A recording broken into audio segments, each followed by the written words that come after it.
What's going on, RC family? Welcome back to another episode of Hobby Drop.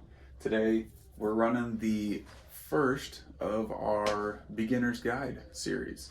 I've got a couple of friends who are interested in hobby, and so these videos are just to start giving some information for them. I remember when I was new to the hobby, and even still, anytime I'm doing something I haven't done before, I watch videos. So here's the video. So today we have the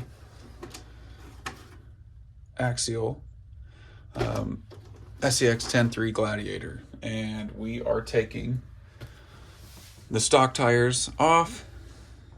These are just a glue-on wheel, and we are putting on some new bead locks. So what things do you need?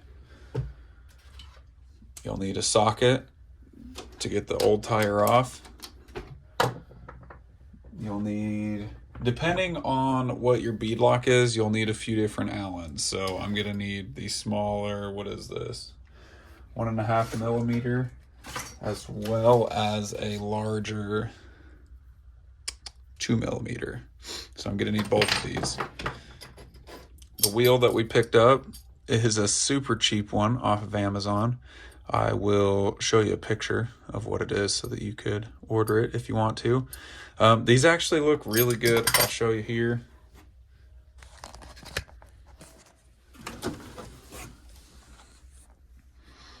So you can see we got a nice, it's got some subtle detail there, which kind of blends in with the red accents around the truck. On the other side even, we've got these gold. The gold in these matches some of the shovel handle on the other side, which looks pretty cool. You can see there. So it's subtle, but I'm digging it. So I just want to show you guys, I've already done the rest of them. We're gonna go ahead and do the fourth and final tire together. So let's get into it. All right, so we're putting the hyrax tires on. They've just got, I honestly don't remember what foams these are, but if you've bought a new tire, it comes with foams. So this is what you pick up, and this is what you have. A lot of times the bead locks will come together like this loosely. So there's a couple screws you have to take out. This is actually a little bit different than some of the bead locks I've done in the past. We're gonna go ahead, pull this off.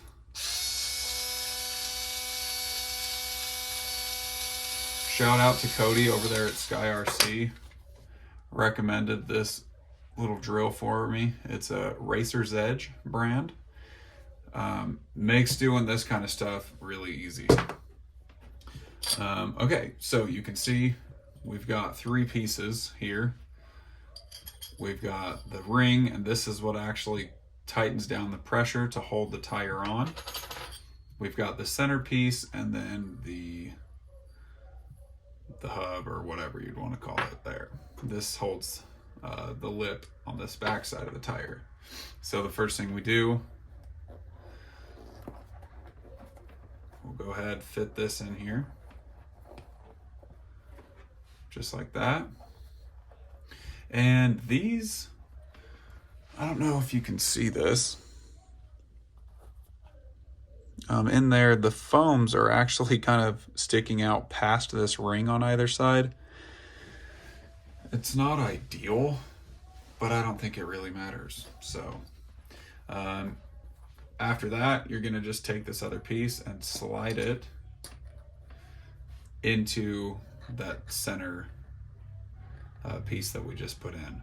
And you can see on the tire, it's got this little lip all around. That's what you want to clamp into. So as you stick that on, you can see it covers that up, and that's what's gonna pull together. So now on the other side, this is where it can be a little more tricky. You wanna line up this ring with the holes. And then I like to put down a little bit of pressure.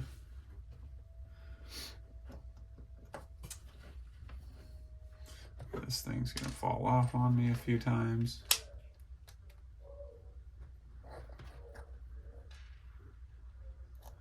Go ahead, put that ring in there.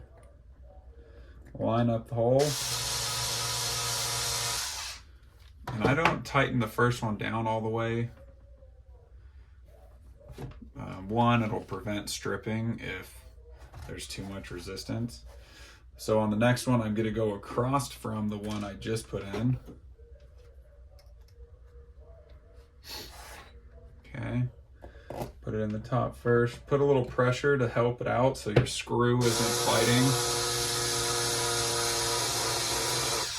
Okay, I don't tighten that one in all the way either. Coming over here.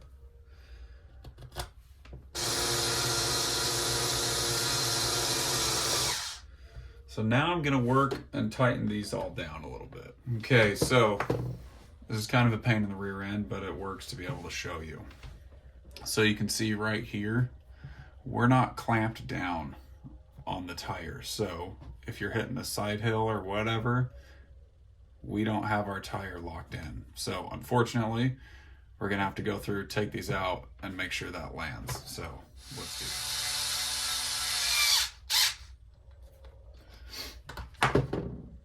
All right. Okay, we got that all clamped in there. Nothing's gonna be popping out on us while we're on the trail. Final thing is, these wheels actually came with a wider hex hub, which is super nice because with the Gladiator, I feel like it like needs to be widened. So this kind of worked out that I could get these. These wheels aren't as heavy as I would like, but they were cheap. They got a cool design to them, and they have this wheel spacer, which is nice. So let's go ahead and install that now. To do that, we're gonna have to switch bits. And it's just these 6 screws right here.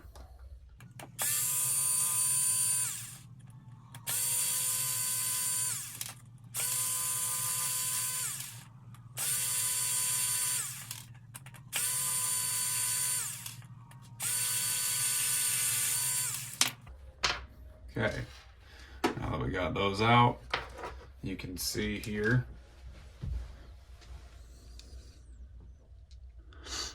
how much, I think it's 6 millimeters is what it said. So every little bit counts.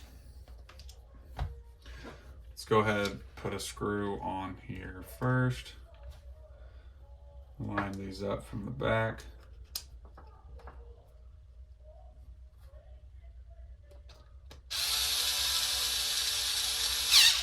I like to hold it super soft. We don't want to strip out any screws. That would suck. Okay, there we have it. Tire is complete. Make sure that tire locks on into place. Now we can load up.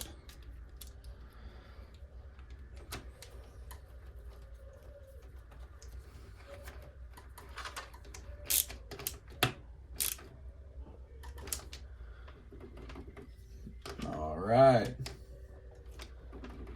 Tight, but doesn't have to be too tight. So there we have it, guys. Old one's off. New one's on. I think that looks freaking awesome. If you guys have any questions, let me know. Look out for the tire swap comparison. We'll do a hyrax versus stock tires. Stick around, guys.